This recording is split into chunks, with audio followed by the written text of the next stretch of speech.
Hey guys, thank you for joining us. I am joined once again by George Napolitano. How you doing, George? Very well, thank you. And yourself? How are you today? I'm very good, very good. It's a very windy day here in the UK, so I'm a little windswept, but otherwise all good. Yeah, it's a little cool here in New York City, in Brooklyn. Oh, I'd rather be there. I'd rather be there. It's very windy and cold at the moment.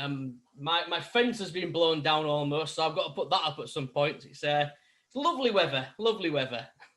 Okay. But I know, obviously, last time you came on, I mean, I said to you last time, and I'll say it again. I could speak to you every single day. It's just fascinating. But something I wanted to talk about, I forgot to mention it last time. Obviously, being around the company as long as you was in the business, um, I've got to ask you about Gorilla Monsoon. I'm a huge fan of Gorilla. I mean, what was it like, obviously, being around Gorilla? Okay, when in the early 70s, he was still wrestling. Hmm.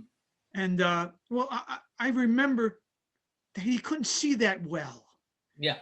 He couldn't he and he fell on me. One of the few, one of the only ones that actually fell. He fell out of the ring on top of me during the Wow. match. He missed the rope and he went through the ropes and he fell. And I didn't expect this to happen, and he fell on top of me. My God, because he Yeah. was a big guy. You don't realize how big he was, do you? I think. He was very, very big. And then middle 70s, 74, 75, he actually stopped and he became more of an announcer, Hmm. more of an agent. He used to book the towns. He used to run the towns in New Jersey. He was no longer an active wrestler. Yeah. He was more active in the 60s, early 70s. Very good friend of Bruno Sammartino's. He Yeah, because was. is it true as well? Gorilla did he part own the WWF or my He had miss? a percentage along with a Yes. few other people, along with Arnold Skolin and Angelo Savoldi. They had a percentage in the business, and it was supposedly they offered Bruno a percentage, and Bruno said, "No, I want to get paid." So Bruno didn't have a percentage in the business. Oh wow. Monsoon did. They offered him as a because they felt that they couldn't pay at that time what they deserved. So instead of that, they just made them partners. Wow. Yeah, I always heard that story because I've always been a big fan of Gorilla, and it's always nice to actually get to speak to someone who knew him. But obviously, speaking of Gorilla, you always think Gorilla as well. You think Bobby Heenan. I mean, you must have had some fun with Bobby Heenan. Yeah, Bobby Heenan. And looking back at some old YouTube videos and what have you, Bobby Heenan got in the ring a lot. Hmm. He got beat a lot. He bled. He didn't just stand there and was a manager, as most people know, as a manager, and then mostly as a host on the shows. Yeah. But in the 70s, he was really very active. AWA with Bockwinkel and the Blackjacks and who Yeah. have you.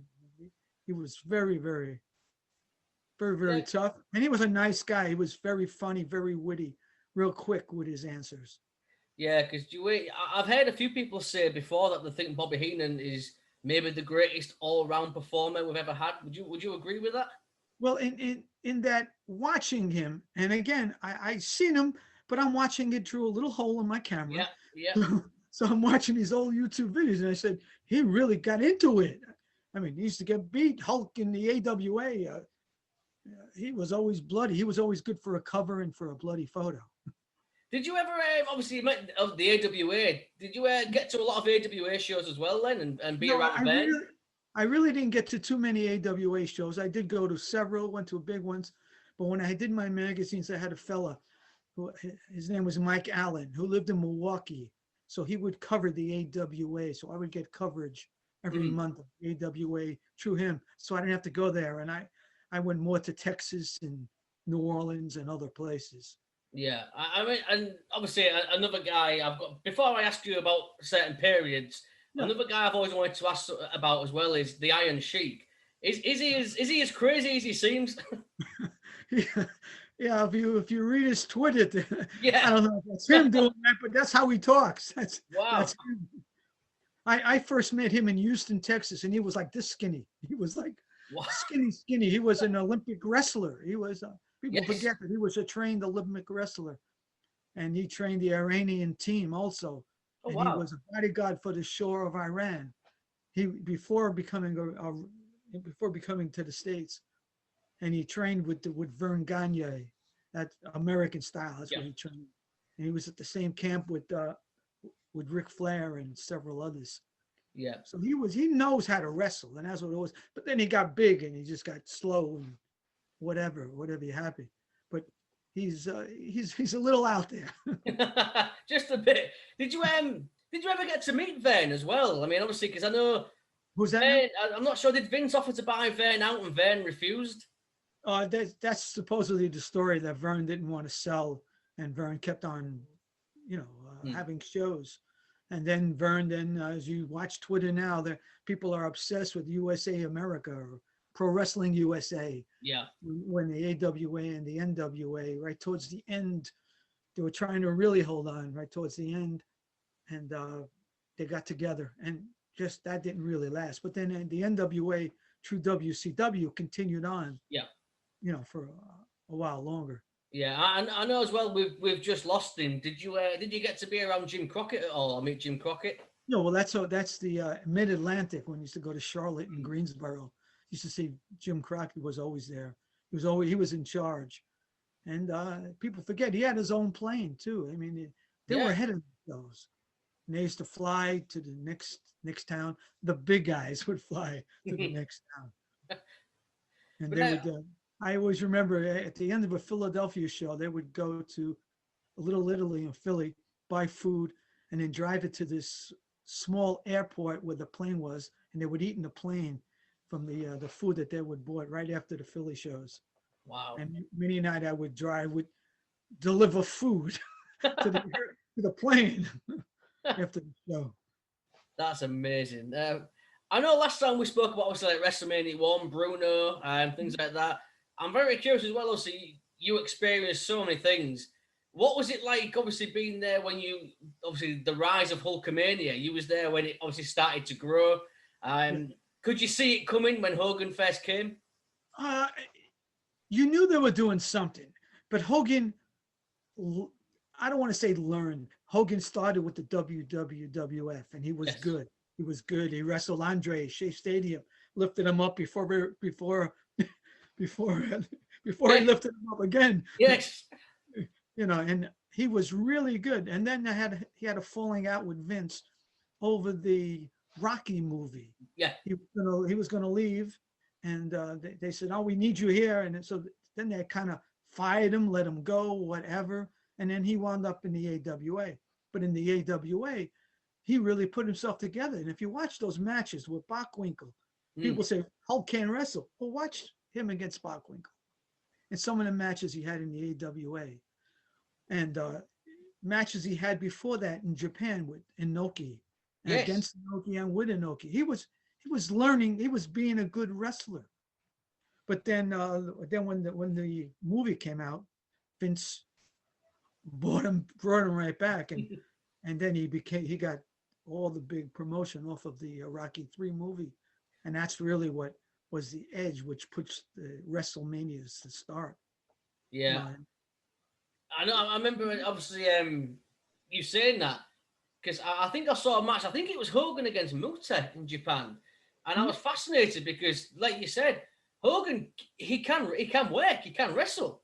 Yeah, but people don't want to give him credit for that. They said he just did what he did. Well, he did what he did because that was maybe what he was told, and that's what people were looking for. That's what they wanted. They wanted a killer. 1, 2, 3, kick, leg up, leg drop, down, pin.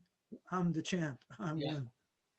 Yeah, and Hogan poses. Yeah, no, I totally get it. But obviously the rise of Hulkamania, but you also had the antagonists. I mean, you've been around a lot of the great heels as well. I mean, one of my favorite of all time. And just how good was Roddy Piper?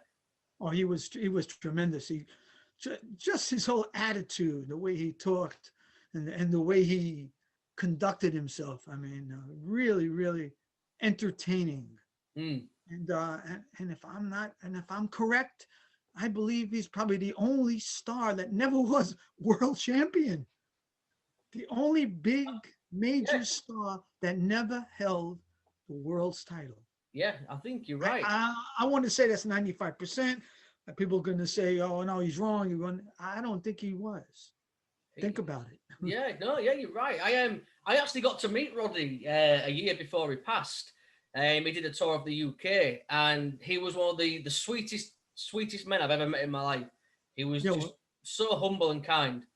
I met him first time I met him. He was a skinny little kid, really, in San Antonio, Texas.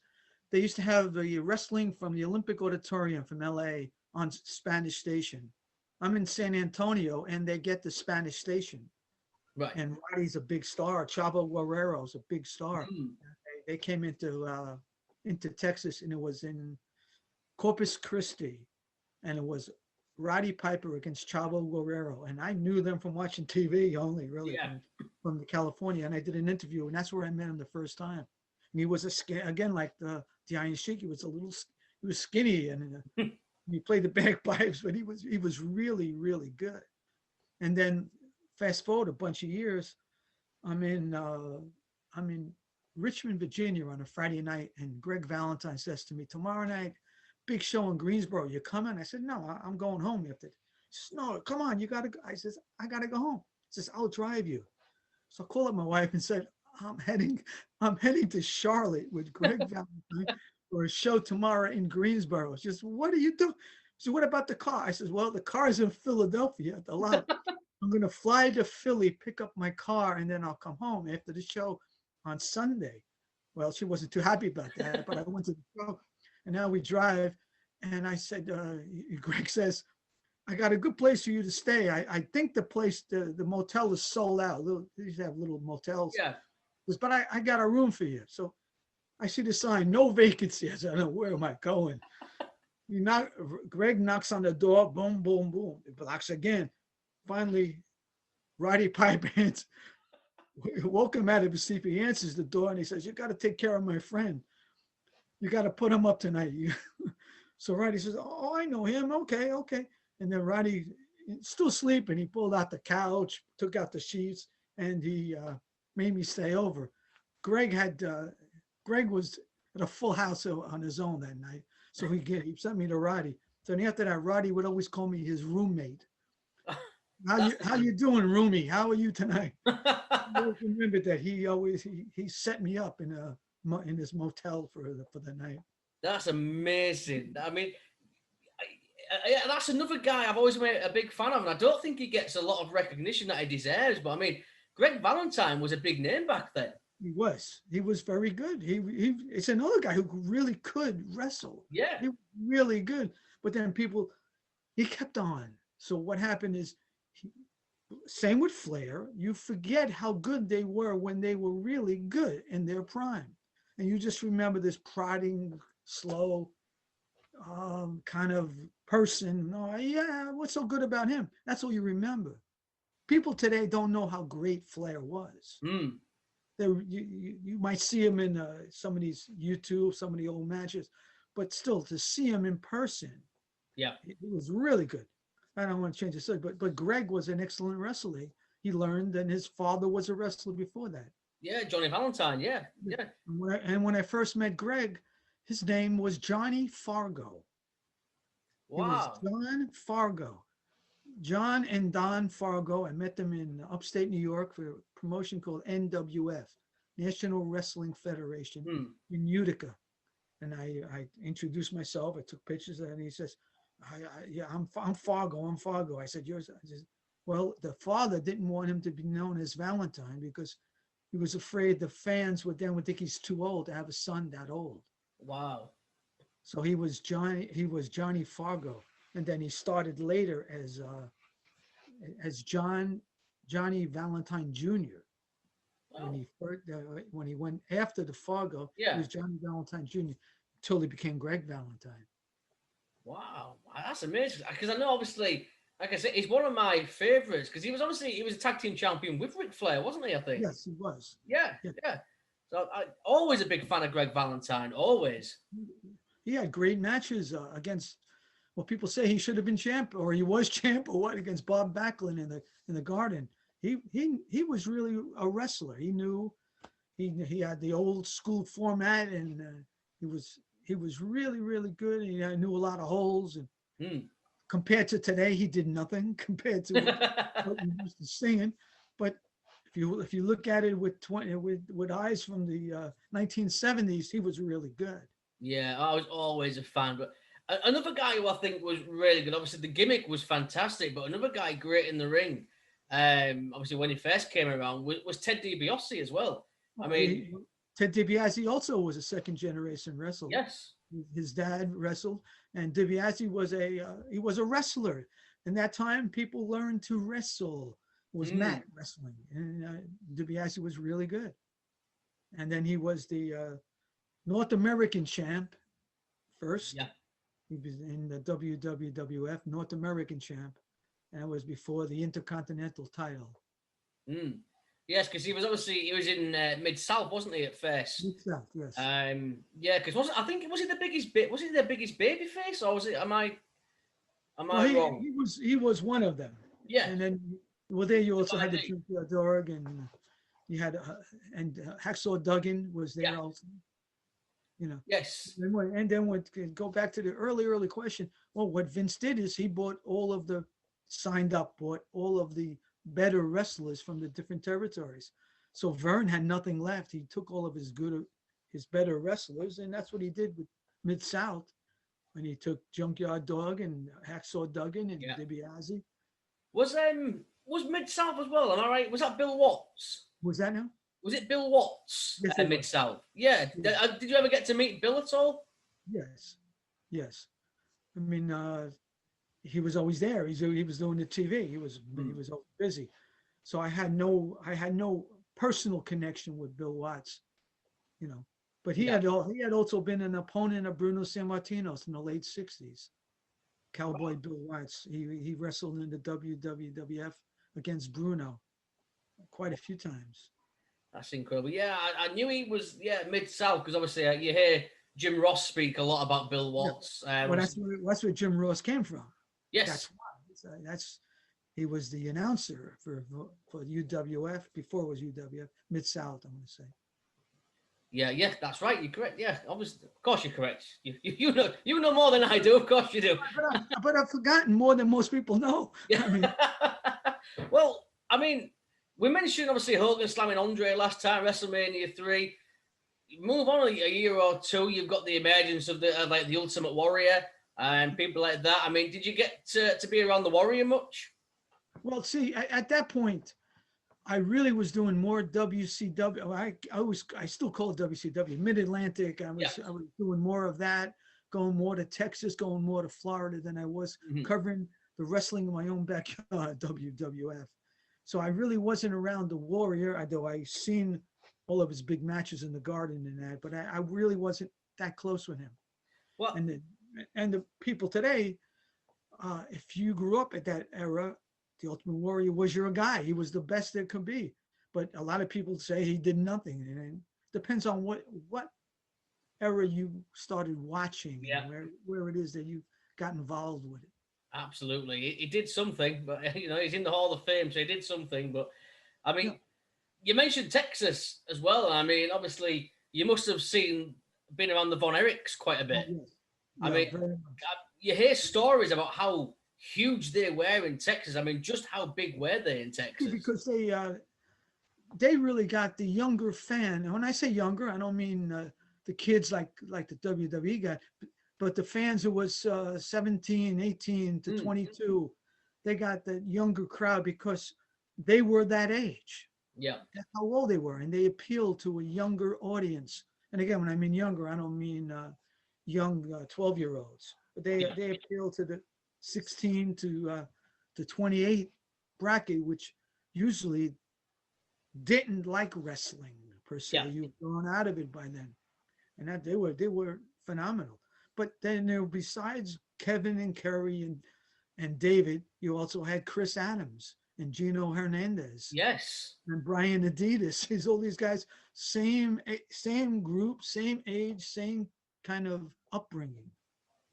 Not the upbringing that the Von Erich said, but the same with the wrestling, Yeah, because obviously you hear the stories. It was such a tragic story for the Von Erich family, really, when you think of there's only Kevin left.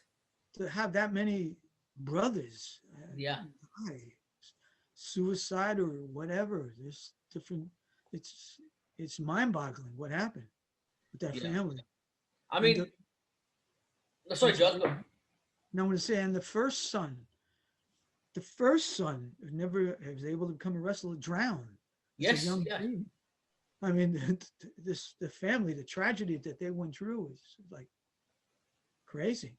Oh yeah. I mean, and I suppose on a lighter note, obviously Kerry defeated Ric Flair for the NWA Huh? Championship. I mean, would you say Kerry was the standout of the Von Erichs? Because Kerry had more of a body. Mm-hmm. Kerry was more, and at that time, bodies were starting to be in vogue. Yeah. Not because of Hogan, but like muscular fit, and Kerry fit that role. He was very big and muscular. Kevin was muscular, but not as big as Kerry. Mm-hmm. And David was a consummate wrestler. He was trained by the Funks and Briscoe, and he was really a very, very good wrestler. Back the Iron Sheik style, Yeah. wrestling. Yeah. That was David. David was the wrestler, and David was really one they were grooming for the NWA World Title. Oh, really? Because he was the wrestler, and because of what happened, Kerry stepped up. Wow. I mean, another guy you mentioned as well, obviously, was Gino Hernandez, because you hear a lot of stories about Gino being, going to be a huge star. Obviously, life tragically cut short. I mean, what was your thoughts on Gino Hernandez? Well, Gino, I met first time I met Gino was before he started wrestling. I spent the summer at Jose Lothario. Oh, yeah. I spent the summer, and I mean a summer, my wife and my dog in Jose Lothario's house. Wow. 74, 5, 76, 77, 78. I used to go every summer. I met Jose, and he befriended me. And then every summer I would go and spend the summer at Jose's house, and I would travel to Brownsville and Corpus Christi and Austin with Jose. My wife would stay with his wife, and I had my dog. I would stay with his wife and his family. He was like really, really great. And one summer, staying in the house with us was Gino Hernandez and Dos Caras. Dos Caras is the father of Alberto Del Rio. Yes. Mil Yeah. Mascaris's brother. Now they lived in the same house with me and Jose had a ring in the back, and Jose trained them. So I met Gino before he became a wrestler. They used to go on Sunday and wrestle in Laredo in Mexico. This is before they made the breakout through the States and what have you, for Gino, that is. Amazing. That's when I first met him. So I saw him how he got, and then he left. He got really good in Texas, teaming with Tully Blanchard. You've got to see some matches. Look for Tully and Gino together. Really, Oh, yes. they were an excellent team together. Really, really good. I forgot how good they were. I'm watching it not that long ago. I said, "Oh, these were really good." And I was really surprised. And then Gino went to Detroit and became a U.S. champ. Then he went into New York for a little bit, and then he went back to Texas, and then whatever. But he would have been one of the real good ones, like Kerry. Yeah. Same mold, style, technique, what have you. Yeah, I'll have a look. I didn't realise Gino and Tully tagged work together. I'll have a look tonight and see if I can find some of the matches. Because I'm a big Tully Blanchard fan as well. So I mean that's something to watch out for. Well, he's another guy that I met before he started. He was only a referee in Southwest Championship Wrestling. Yeah, is he second generation as well?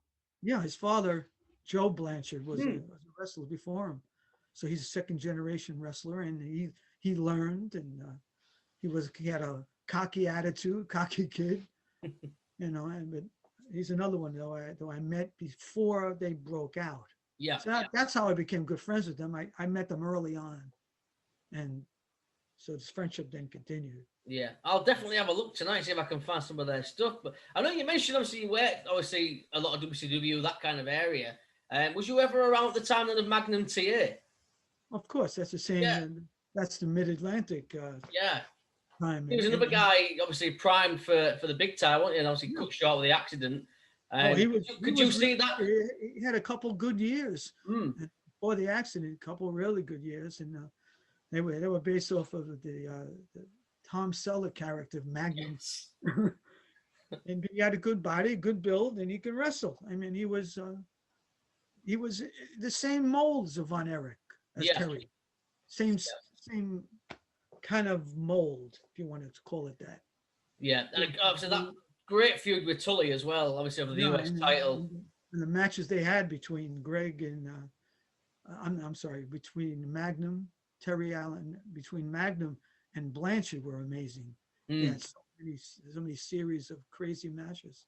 Yeah, I mean, there was the I Quit Steel Cage match, which I think I've watched that 1,000 times. It's just one of those matches that I can go back to and just sit and watch it. It's just a thrill to watch. It seemed like almost every time I went to see them, they were wrestling each other. Yeah, so I seen that quite a bit, you know.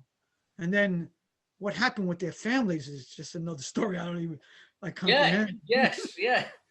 Yeah, it is another story. I know exactly what you mean. Yeah. Before obviously we start to wrap up as well, one guy I'd like to ask you about, the American Dream, Dusty Rhodes. You must have been around Dusty sometimes. Oh, Dusty, he was he was one of a kind. Interview was quick interview, great, and he just spoke and spoke. And when I see the interviews today, and these guys got to go by the script that's given them. And you had Dusty just off the top of his head. At that point, you had to remember tonight. You had to remember Greensboro, Saturday night. That's it. And then you could talk about anything else you wanted. You know, and Dusty was a tremendous wrestler. You wouldn't think that for his size and what, but he can really move. He was chucking and jiving, and he was really, really, really good. Yeah, and he connected. I mean, he was over. He connected with the fans. He was, you know. Yeah. And the fans, if you were a good guy, and still call a good guy, wasn't like later on where you booed the good guy. You never booed Dusty. No. He was a good guy, and you stood behind him. So before that, as a Texas Outlaw with Dick Murdoch, he was hated. What was Dick like? Did you ever get to be around Dick? Because you hear a lot of stories about Dick Murdoch. Dick was a wild man. He was a good party man. Loved his beer. Loved drinking, and he lived with Dusty. I mean, where Dusty went, Dick would follow. Yeah. Yeah, because I mean, I've got Dusty Rhodes' autobiography, and I'm sure in the book he mentioned that Dick would sometimes go to the bar after a show just to find a fight. You know, it's just. I remember going with Dusty and Dick Murdoch to Hank Williams Jr. show. Wow. Then we went backstage, you know, and Hank loved Dusty and Dick. That's amazing. I mean, I love Hank Williams. That's amazing. That's wow. That's blown my mind. That's one hell of a story. That's yeah. I mean, what was Hank Williams like? I mean, you get to. I mean, we're talking, but these are things that I don't think of ever. Just coming out of my head. I haven't mentioned that in a gazillion years. You know, but I just took pictures. I didn't get to meet. I met him. Yes, I met him, and I was with them. But Hank Williams, you know, didn't really meet him that I know him or saw him. It's like photographing Michael Jackson. I did that, but I didn't meet him. No, true. I mean, you mentioned obviously the Dusty and Dick, the Texas Outlaws. What was your thoughts, obviously, on Dusty as a heel? I mean, did you prefer Dusty as the good guy, the babyface? I saw more of him as a babyface, and what he did in Florida before the Mid-Atlantic with Kevin Sullivan and the whole craziness that went on in the 80s. And that's before the Mid-Atlantic days and then WCW days. But Dusty, when I first saw him, we used to get Florida Championship Wrestling on TV in New York. Oh yeah, is that with Eddie Graham? Eddie Graham, yeah, and that's where they were with. And so I wanted to really meet him, only based on what I was seeing, how good he was. Yeah. Because I think Florida Championship Wrestling was one of the top territories, wasn't it? Yes, it was. And the matches there were with Kevin Sullivan, the craziness with him and Dusty and whoever they would bring in, and it was the young Rotundo and Barry Windham and Lex Luger was there, and they had same thing that happened to them. Vince bought Windham, Rotundo, and Yeah. What have you? Dusty went to Charlotte, but he got Rotundo and Wyndham and a couple others, and added him to his roving crew. Yeah, that's true. Yeah, because again, I mean, Barry Windham's a guy I've always been a huge fan of. I think he's a lot like Justin Runnels. He's just a natural in the business. Yeah, so there's got to be something about that second generation There too. has, yes. There's just been too many of them, and they've lived it, they've seen it, and they've lived it. So they're able to do what they do. And this just came to my head. Once I went to Shane McMahon, and I said, "It's crazy how you do what you do." Yeah. Now, never training as a wrestler to go through the glass and to jump and to do all these things. I said, it's insane. And he says, "I've lived it, and you've lived it too. So I'm sure you can do some stuff that you don't know about. It's only because it's inbred. It's in you. It's just in me because I've been around it for so long," is what he told me. When you think about it as well, it is though. You watch Shane in the ring, and he's not bad in the ring at all, is Shane. He's pretty Never good. trained. He never really trained. Yeah. That he went somewhere and wrestled and moved up the ladder, so to say, and learned. Wow. Yeah. Never really thought about that. Yeah. Shane is good. Think about that. I mean, just to be able to do what he did and done it. Absolutely. I mean, like you said, got thrown through the glass, but on top of that, he hung with Kurt Angle for 30 minutes. I mean, that's got to say something. Or even Kurt Angle helping him along just to be able to do it. Yeah, absolutely. Wow. Yeah. Do you know what? I think I'm going to watch that match tonight, actually. It's been a while since I've watched that. I'll go back and watch Shane and Kurt. But George, before we cut off, it's going to... we've got about a few minutes left, so I don't want to lose you. But I'd love to bring you back again. Like I said, I could talk to you all day, so I'd love to do this again and go further, if that's okay with you. Okay, we can do it again. I mean, you mentioned things that I don't talk to anybody about, and I haven't mentioned in years, and they're just buried in my head. And sometimes they come out, and sometimes I get a little tongue-tied. I mean, it truly fascinates me, Joe. Like I said, I'm a fan of. I love the business. I love the history of the business. So I truly mean it. I could speak to you all day. I truly could. It's fascinating to speak to you. So I will definitely, in another 2 or 3 weeks, I'll shoot you a message and we'll do it again. Okay, very nice. And you take care. You enjoy, and thank you very much for having me. My pleasure. I'll speak to you again soon. Thank you, George. Thank you. Bye. Bye.